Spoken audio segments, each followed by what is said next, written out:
বেনজির আজিজ ইস্যুতে সরকারের তৎপরতাকে লোক দেখানো বলে মন্তব্য করেছেন বিএনপি নেতারা। রাজধানীতে আলাদা অনুষ্ঠানে তারা আরো বলেন, সাবেক সেনাপ্রধান ও সাবেক আইজিপির বিরুদ্ধে ব্যবস্থা নেওয়ার নামে জনগণের সাথে প্রতারণা করছে সরকার।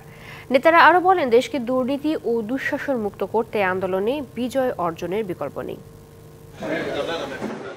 বিএনপি প্রতিষ্ঠাতা জিয়াউর রহমানের ৪৩তম মৃত্যুবার্ষিকী উপলক্ষে জাতীয় প্রেস ক্লাবে আলোচনা সভা করে সম্মিলিত পেশাজীবী পরিষদ। এতে অংশ নিয়ে বেনজির আজিজ ইস্যুতে কথা বলেন বিএনপি মহাসচিব। বেনজিরকে বলল যে তার সম্পত্তি আমরা ক্রোক করছি, আদালত থেকে বলালো, তাকে মামলা করেছে, দুদক থেকে মামলা করেছে, সে তাকে কোথাও যেতে দেওয়া হবে না, এসব কথা বলা হলো।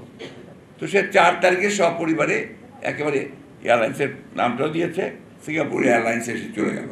তাহলে এই যে কথা বলছেন যে কেউ ভাগ ছাড় পাবে না, আমরা সবাইকে বিচার করি, সবাই, এটা কি আপনার মানুষকে আম্মক মনে করেছেন? বাংলাদেশের মানুষকে সবাই বোঝে যে এগুলো হচ্ছে আপনাদের সমস্ত লোক দেখানো, প্রতারণা। দেশ রক্ষার আন্দোলনে বিজয়ের কোনো বিকল্প নেই বলেও মন্তব্য করেন মির্জা ফখরুল।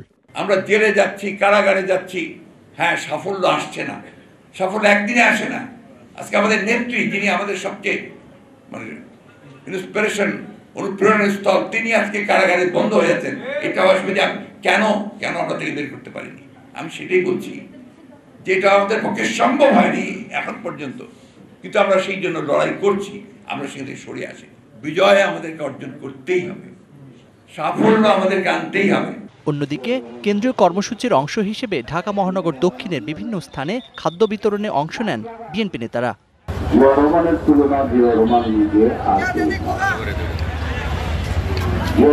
বড় করার জন্য কাউকে ছোট করার প্রয়োজন হয় না। তা বিজেপি তার সমালোচনা অনেকেই করতো, কিন্তু তিনি কারো সমালোচনা করতেন না, বলতেন না। Zakaria Ahmed, DBC news, Dhaka. নগদে ৫০০ টাকা বা তার বেশি পেমেন্টে পেতে পারেন ঢাকায় জমিসহ ২০ কোটি টাকার পুরস্কার।